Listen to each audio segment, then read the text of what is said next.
passion is one of the things that you need to have to survive in this industry. Now, how do you become a master of material? You will have to have an R&D at the start of your startup itself, basically to understand the type of material, what is it that can be done with that material, and what is the process and the output that comes in, for which applications the output, the resource recovered material can be utilized. And that understanding needs to be developed from day one. So, this is an industry unlike the manufacturing industry where you do competition surveys and identify gaps in the market and manufacture products that fits in the requirements of consumers. Here, every product that you receive, you need to know which industry your downstream industry players requirement is, and the quality requirements and quantity requirements. Based on that, you reverse engineer your processes and define your engineering completely. Only then you will be successful in the industry. That is the voice of a sector specialist who has set up multiple recycling businesses. Stay tuned for an insightful conversation.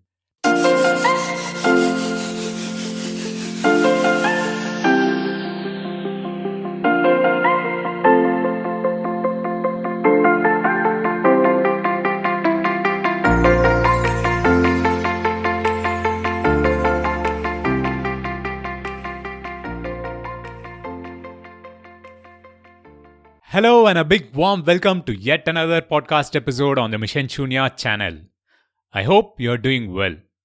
Shunya means zero for all the new listeners who are tuning into the show for the first time. I am really excited to bring to you yet another insightful conversation around the zero carbon transition. And I hope you are equally excited.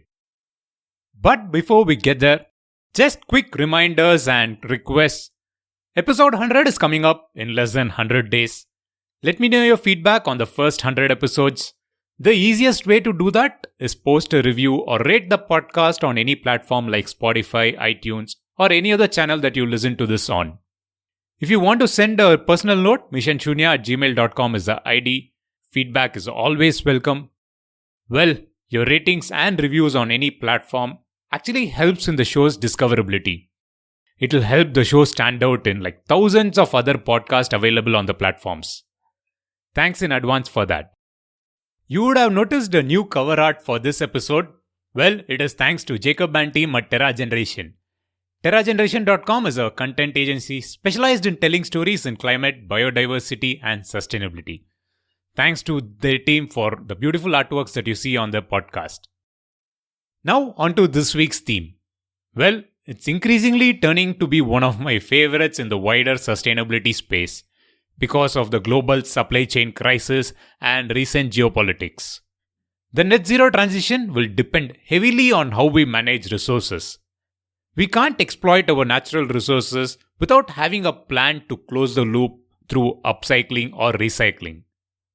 Today's guest is an expert when it comes to setting up and scaling up recycling businesses. On this episode, we discuss more about the landscape in India, the role of informal sector, and why process is more important than technology. Without further delay, who is our guest and what does his organization exactly specialize in? Hi, this is A.L.N. Chief Executive Officer of Exigo Recycling Private Limited. We, as an organization, was a decades-old organization trying to offer solutions to the world in the fields of e-waste and plastics and lithium-ion batteries, EV batteries, solar, CFL, PCBs, precious metals, so on and so forth.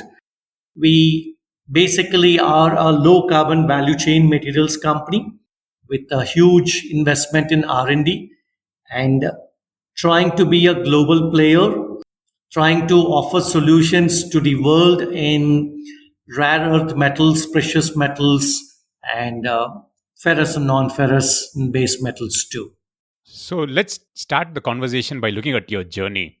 I mean, you've been in the recycling space for a long time now. But I'm sure when you got started, that was not your first choice. So, how did you transition into this, and what really got you interested into recycling when you started with recycling? Well, the passion that was always there, Girish, was with electronics, and more into electronics at a very young age, and started working for brands and products and different types of electronic products. The evolution of electronic products over the years, fascinated, and developed a great sense of belonging in the industry. And from there onwards, moved into retail of electronics, trying to be in face to face with the end consumers at the retail stores. Hmm, And that's where the journey began in a very big way. And we're able to, Pan India was able to do a lot of good things in the retail space of electronics. And then from there onwards, got the opportunity to move to the other side of service. And servicing was a very nascent industry. And it's only in the last 2 decades, the service industry actually started picking up in the electronic space too, for that matter. correct. But in the last decade or so, I would say that the problems with climate change, the problems with air, water, lifestyle. I mean, the entire world was moving to a lifestyle change, and so do were the new problems that were coming up. Hmm. And that's where recycling got the fascination, and hence a decade back, more than a decade back, actually ventured into recycling, and that's how from a retail, from an electronics production to manufacturing to retail to service and finally to the last mile of recycling. That's where I come in, and currently I'm there in this particular space doing good. That's an interesting journey. When you look back and trace the journey, you've been through all the part of the value chain, like giving the electronics and other components to the end consumer. And then after a point, you kind of realized what is the consumer doing with it? Where is he disposing, and what happens to the thing after he's disposed? So it's your basically then going from retail to then closing the loop again to extracting things out of the discarded waste. Now, you've been in the space for a long time, more than a decade plus, and that period has really seen the growth or emergence of recycling market in India. From your perspective, how has this journey in the last decade been in the space, or from a market perspective? Yeah, the evolution has been there continuously, and when nobody knew what recycling was all about, and the government of India actually, in the last 2 decades, got into this subject, understood whatever it could, and started bringing in laws, introducing new rules into the country. And initially, the players who were all the stakeholders who were associated with the recycling of electronics were actually, or any other product per se, actually not in sync with the actual rules or the requirements.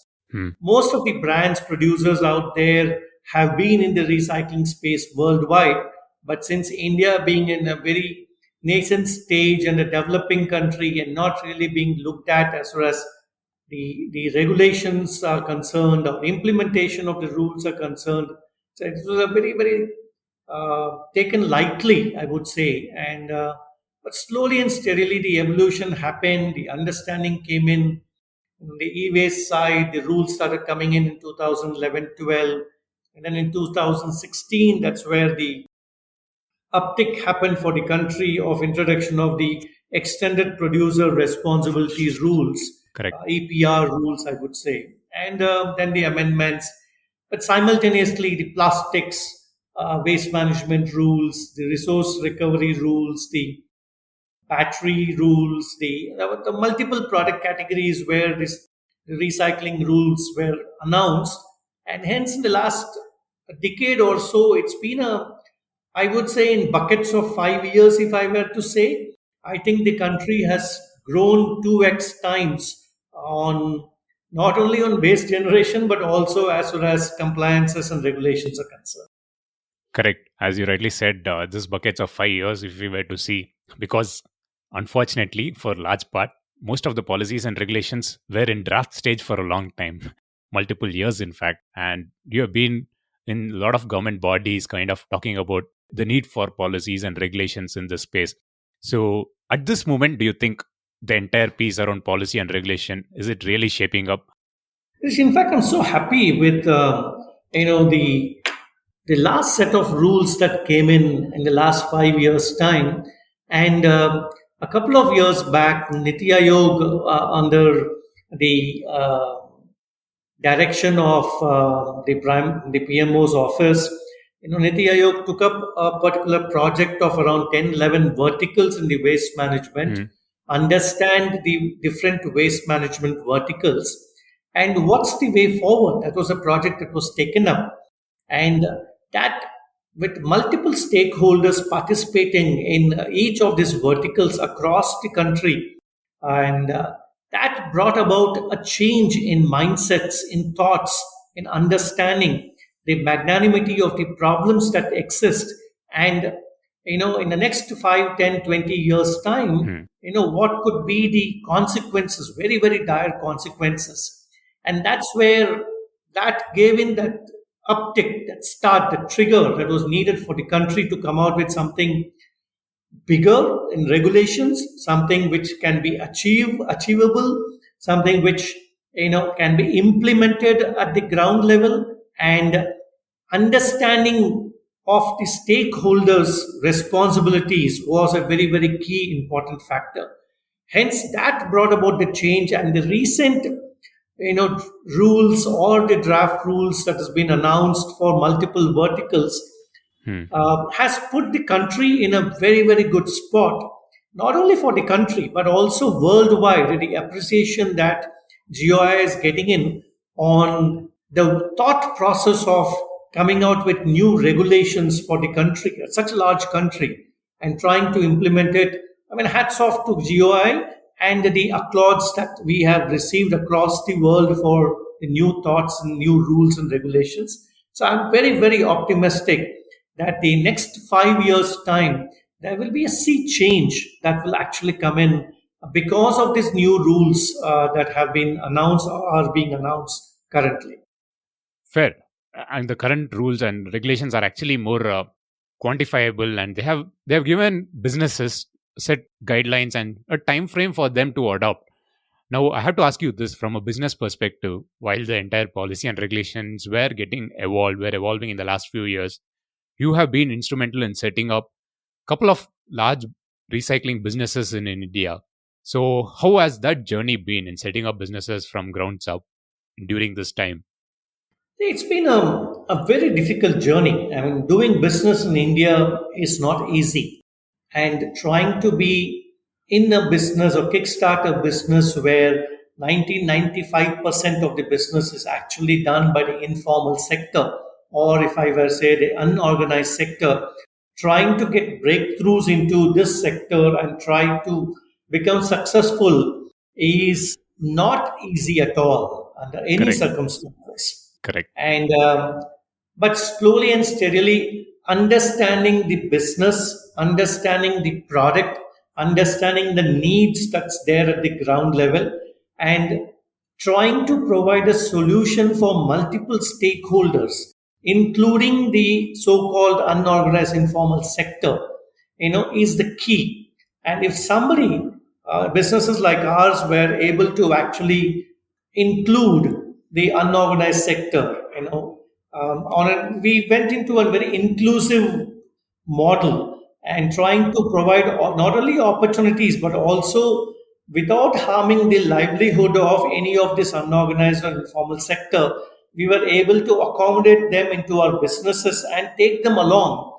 And that built in that trust and confidence that was required for that sector, because there are millions of families out there who are in that sector, and we do not want to be the people trying to dislodge them from their jobs or the businesses that they're in.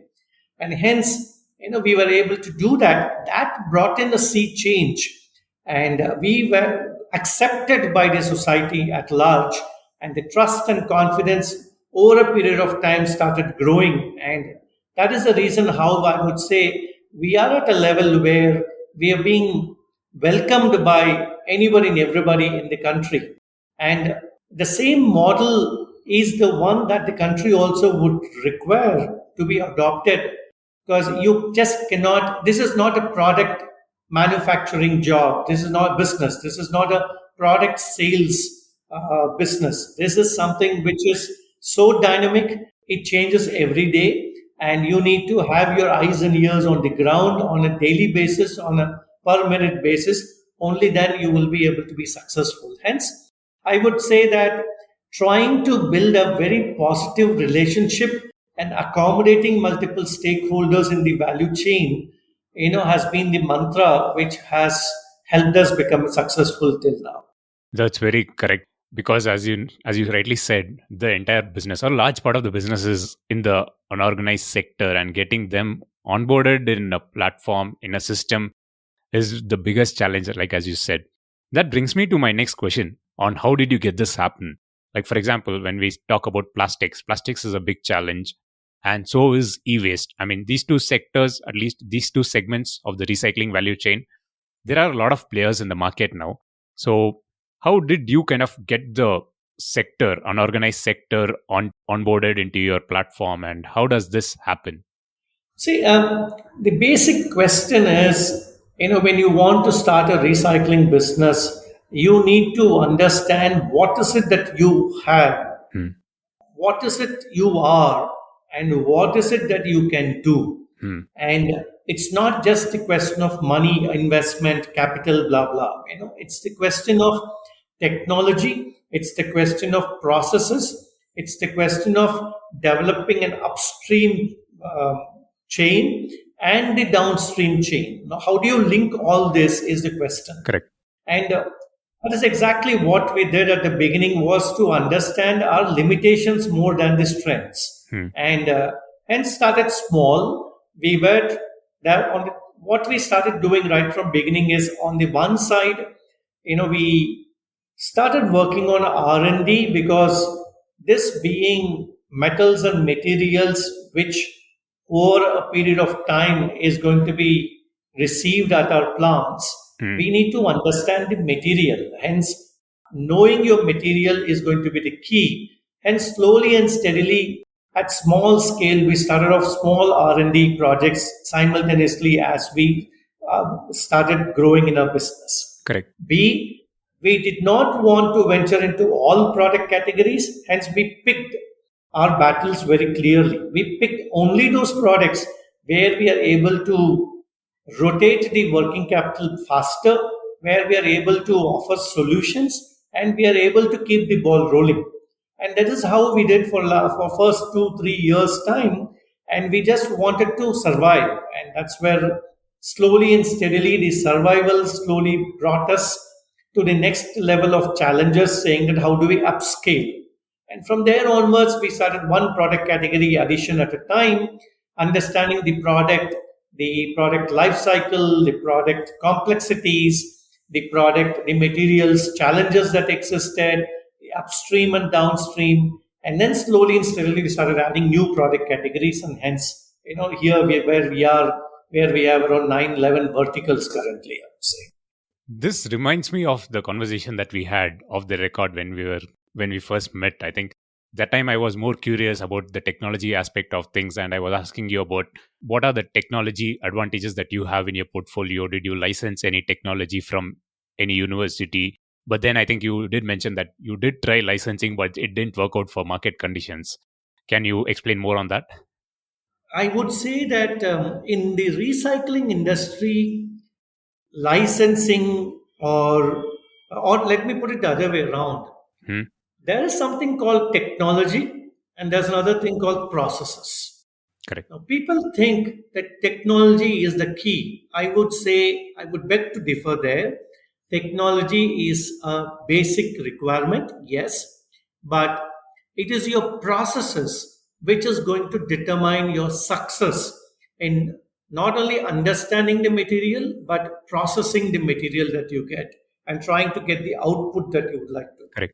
So, licensing in this industry, it's still not opened up worldwide, I would say. Correct. There are certain patents that have been registered, process patents out there in the waste management verticals. But when you're looking at the growth level of any recycler, firstly, they start off from a lab level or a very, very small level, I would say, entrepreneurial level. Hmm. Then they go into a pilot level basis. Then you go into a commercial level and in small industrial level.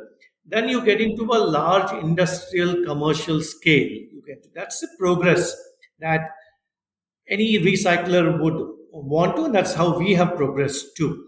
Now, in this entire journey, as far as technology and processes are concerned, Hmm. you will have to find your own way. There are technologies and available out there where you can buy out, but trust me, nothing is in your control. You will have to find your own way as far as the type of material that you're going to buy or receive on a sustained pace throughout the year, the type and quality of the material that you're going to receive, because every day, every lot you receive is going to be different. Then comes in that technology and the processes where you'll have to make adjustments on a very, very continuous basis because there's no one standard process there. And then finally, the output that you're getting in, for whom are you wanting to get that output? In the sense that are you clear on what quality, if you are able to extract the resources from the material that you are recycled, what sort of a client would be willing to buy, the downstream clients, and at what prices or premiums. Now they're understanding it. So this entire value chain, this entire process here is so complicated. A single licensing technology patents would not suffice success of large scale operations. Very aptly put, because as you rightly said early on, that a large part of the recycling is like unorganized, and you need to have the processes in place along with technology to kind of establish a business and run it profitably over a long time. That brings me to my next question, because you did say there are a lot of verticals, around 10, 11 verticals that you're currently operating, and it is emerging in a big way. Like, for example, e waste, plastics, batteries, new regulations around battery recycling. And all of this have critical minerals that people want downstream. People just want raw materials back, recycled back. So there is an increased demand because of recent geopolitics. Also, people have understood that we need to extract more from the waste that we discard. So is it right to say that there is a boom time for recycling market in general? Is it a right way to put it? Yeah, see, the efforts that's been put in by GOI is to, on the basis of, on the directions of the Prime Minister, the Atmanirbhar Bharat programs, the various PLI schemes that's been announced, in ensuring that manufacturing increases in the country in a very big way. So all this is a welcome move, Mm. but as you said rightly, because of the geopolitical situations, very dynamic geopolitical situations, raw materials for manufacturing is going to be a very, very, very big issue going forward. Mm. And one of the ways how the country can become self dependent to a large extent is encouraging recycling of in multiple verticals. Mm. The new rules has in some cases made it mandatory for producers to reuse the recycled materials as a percentage of the material mix there. The other verticals, or I would say the other products, waste management rules that will be announced, or going forward, the reuse of recycled content in Mm. the new finished products will become mandatory in the next 3 5 years time. So, looking at the potential that exists not only for manufacturing but also the mandatory clauses of reuse of recycled content, Mm. the recycling industry is in for a very, very, very, very, great time ahead as far as business opportunities are concerned. It not only is an opportunity for the recycling industry in multiple verticals to set shop and grow big, but also it brings in a lot of challenges. Correct. But I believe it's got an opportunity for India to showcase the ideal technologies that are required, if the same can be done at a very low cost, and the yields that are there to be shown at a very, very high with a high quality. And that's an area where Indians are very technologically advanced. And I believe in the next 5, 10 years' time, India would be at the helm of showcasing to the world of the strengths that it has got on technologies and processes as well as metals and materials are concerned through the recycling industry. True. Now, as a market leader, Exigo Recycling, you are kind of setting up new plants across India. So, what are your next big plans in general in terms of market capitalization? I'm sure since you mentioned about India being the showcase for recycling technology, I believe aspiring to be global is also something that you're looking forward in the next few years, if I'm right. Yes, we Exigo definitely will become a global player in the next few years' time, expanding operations to at least 10 countries. Wonderful. Now, to test the waters, we started working backwards that if we were to be across the world, what is it that a client would want or a government would want from a recycler? The solutions that are required is there is zero waste disposal Hmm. that needs to happen from a recycler's facility, Correct. in the sense that any product that comes in, it is a mix of metals and plastics and rubber, and in metals ferrous and non-ferrous, and your rare earth metals and critical raw materials and precious metals. So can you process anything and everything under one roof? That's the challenge which we took upon few years back. Interesting. Now we are in a state to say that yes, in our flagship plant, we are showcasing the solutions that the world requires, because, namely, let it be the base metals or the rare earth metals or let it be the precious metals, we have in house solutions.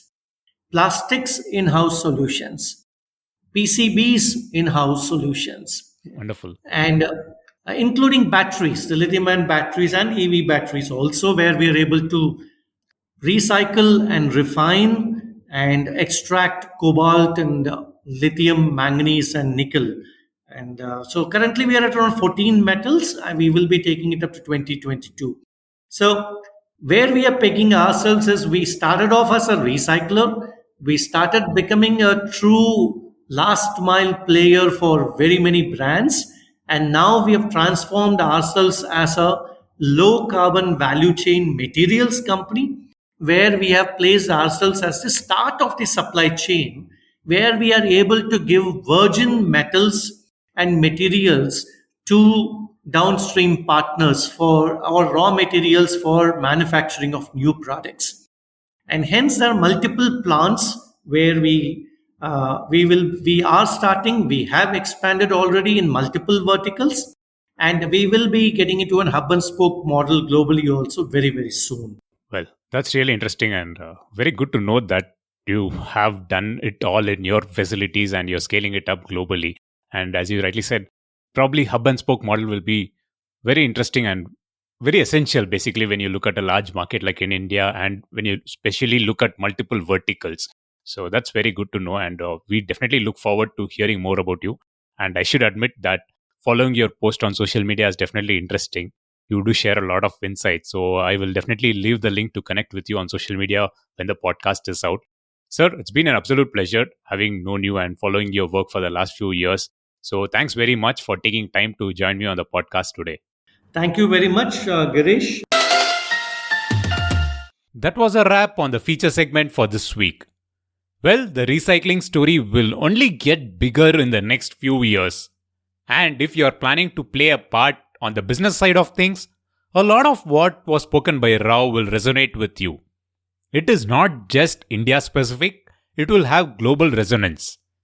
You should definitely follow Rao on social media to get more regular insights. I will leave the links to connect with Rao on the description of this episode and also on the website missionshunya.com. The recycling topic reminds me of a simple action item. Just segregate your waste before you discard them. Remember, as Rao mentioned, the process is key even at the consumer end. I will leave you on that note for this episode. I will be back in 2 weeks' time with yet another insightful conversation. Until then, this is Girish Shivakumar signing off, and as always, thank you for listening.